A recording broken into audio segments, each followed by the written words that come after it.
Então, Feliz Natal para você que está aqui me assistindo no dia de Natal. E quem está assistindo depois, eu espero, eu torço que você tenha tido uma boa noite de Natal.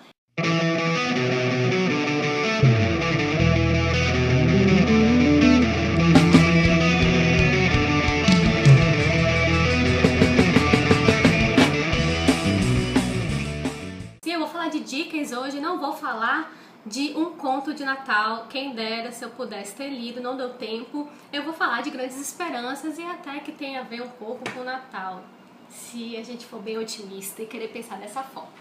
Bem, é o seguinte, a história acontece na Inglaterra, então, ok, já gostei.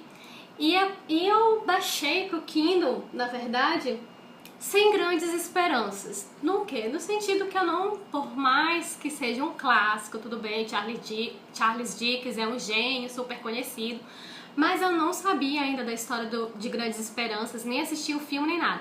Baixei pro Kindle e aí comecei a ler assim, de forma sem expectativa nenhuma. Eu nem ia começar a ler nesse momento, mas aí de repente eu li a primeira frase e pá! Me cativou, já era, não consegui mais parar de ler e foi me cativando cada vez mais. Eu vou ler pra vocês a primeira frase. É uma frase muito simples, não tem nada demais, mas gente, como me cativou esse primeiro parágrafo, e olha lá. Como o sobrenome de meu pai é Pirrip e meu nome é Philip, no meu linguajar infantil jamais consegui pronunciar nenhum desses dois nomes de uma forma mais longa ou explícita do que Pip. Assim eu chamava a mim mesmo de Pip e passei a ser chamado de Pip. Gente, é muito simples, mas quando eu li esse primeiro parágrafo, eu li e fiz assim, ó. E aí eu comecei a ler e não consegui mais parar. Bem, como deu pra perceber, o livro foi escrito em primeira pessoa, né? Foi escrito em 1860. É um clássico e imagina só, tá adaptado para aquela época, então tem algumas coisas que a gente pode estranhar, né? Algumas atitudes e comportamentos que a gente não tolera mais hoje em dia, mas enfim, foi escrito em 1860. Eu amei. Gente, eu devo falar que eu amei a escrita do Dickens. Eu tô super curiosa para ler outros livros dele. É muito interessante a forma como ele desenvolve também os personagens, as personagens, né? O próprio personagem principal, que é o Pip, você vê uma evolução muito palpável mesmo. Por exemplo, quando ele era criança, ele era o tipo de garoto que me fazia, enquanto eu lia a história dele, ele me fazia dar aquele sorriso de canto de boca, de ficar meio que sentindo aquela nostalgia, uma empatia muito grande, né? Você via pureza, um tanto da inocência da infância de fato.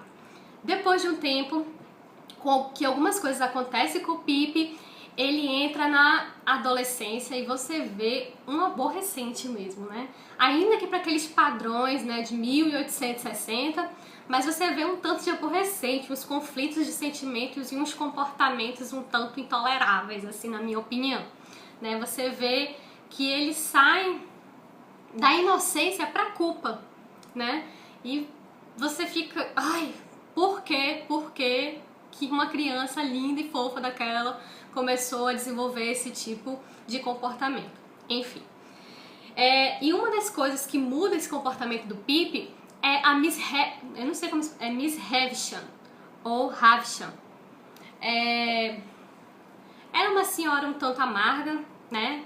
Rica, absurdamente rica, que Pip conhece. E ela muda completamente o estilo de vida e a vida do Pip, a forma dele pensar, a forma dele demonstrar emoções, né? E quem já assistiu o filme, que tem várias adaptações aí, já deve saber, eu ainda não assisti nenhum filme. Ela muda isso e é tão, assim, é tão óbvio qual é o objetivo dela que a gente fica indignado pelo Pip ter caído nisso. Né, ter sido envolvido, ter sido deixado se levar por essa Miss Havisham. Junto com ela tem então a Stella. A Stella seria a mocinha da história, seria a paixão do Pip, mas não tem como gostar da Stella, não tem como se simpatizar com ela, é a pessoa mais chata que existe. E você não entende por que o Pip insiste em estar apaixonado por ela. Essa é a parte ruim do livro, é a parte que você... Oh, meu Deus, passa, por favor. Tem muitas outras coisas legais, como a amizade do Pip com o Ebert, né? Quando o Pip já tá adulto, você vê um outro também comportamento dele, uma outra evolução, né? Dele tentando buscar ser um senhor, já que ele viveu uma vida muito simples quando criança, foi dada a oportunidade dele virar um senhor. Você vê ele se esforçando para entrar nesse universo, e Ebert é o camarada, é o cara que fica do lado dele. Gente, o relacionamento do Pip com a Stella é tão chato que eu cheguei a torcer pra ver um romance homossexual entre o Ebert e o Pip. Eu acho que seria muito mais interessante, sério. Mas bem, a amizade é muito interessante, é muito bonito, o Ebert é legal. Tem também um personagem muito interessante que é o Magwitch, que, enfim, não vou dar spoiler, mas Magwitch também é um personagem interessante, é um personagem que nos leva a refletir, é carismático, por assim dizer, enfim, pela situação que é envolvida com ele. E tem o Joey e a Bede. O Joey e a Bede são os melhores personagens de caráter, eu quero dizer, daqui do livro, né? O livro se chama Grandes Esperanças, pelo motivo do Pip ter saído de uma vida dura, de uma vida pobre, e ter dado a oportunidade dele virar um senhor, uma pessoa de alta sociedade, e assim, grandes esperanças, great expectations, como é em inglês, em cima do Pip. Mas eu acho que a mensagem fica por conta do Pip e da Bede.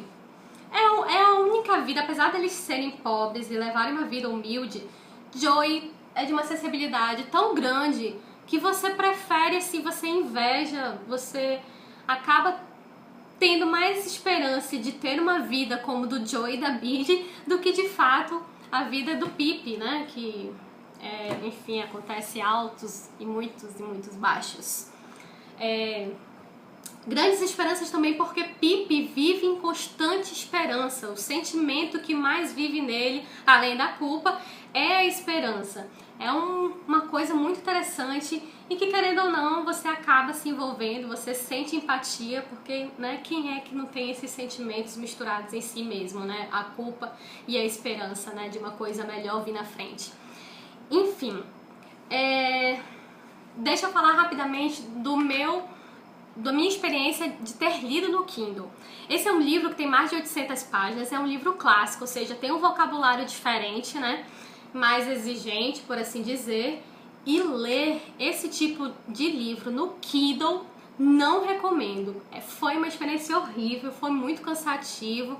Por quê? Porque tem horas que você quer, num livro grande como esse, você quer folhear, você quer, sabe, você tá lendo aqui, aí você quer voltar, quer ver quantas páginas faltam, você quer marcar várias quotes, e eu não tenho paciência para ficar marcando quote aqui no Kindle.